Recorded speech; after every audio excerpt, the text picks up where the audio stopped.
So yo mga par, wadap gang mga par. So panibagong video na naman tayo mga par for the vlog. So natin adtuan karon mga par. So before nato adtuan mag-ilis ata mga par. No, let's go transition please. Bang. Wala di ba?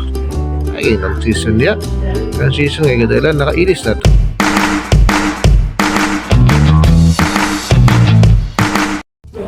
So ninaog na ta. Yeah, peace out man. So baklay ta. So gabi na itong pultahan. Baka makagawas ta. So karon gawas ta gisirado na to. So na atong motor ko gahulat na. Gahulat na kay para mo adto na mi sa mong adtuan. So keep safe mga par ha. Ride safe ta diring dapita. So let's go. So nara na mi. Niabot na mi diri sa Bolonsere mga par. Ang Bolonsere mo par na sa Cagayan de Oro City. So nara tanawa oh. Oh, pakita na ko na sa inyo silang gibuhat ya. Gabi ka nindot mga par. Gabi ka nindot par. Sus ka gimo nila o park par na sa park din sa cemetery naka par oh.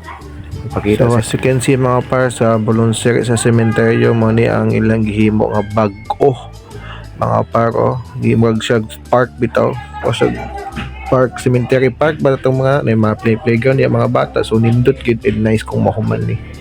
So while waiting that there mga par, lingkod lang sa tayo umadyaman tayo buhaton ulat lang ta kung saan sila mahuman.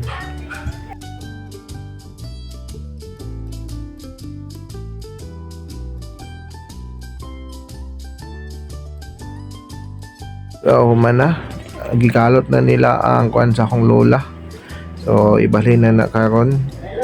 So porta mo uli naka palit sa taog pintal diri sa Osmeña dapit sa Cagayan de Oro City kay wala ang pintal sa balay na gi-renovate karon adlaw. So natulat na ni mama diri kung makapalit pa siya. Then and nakaabot na gid mi sa wakas.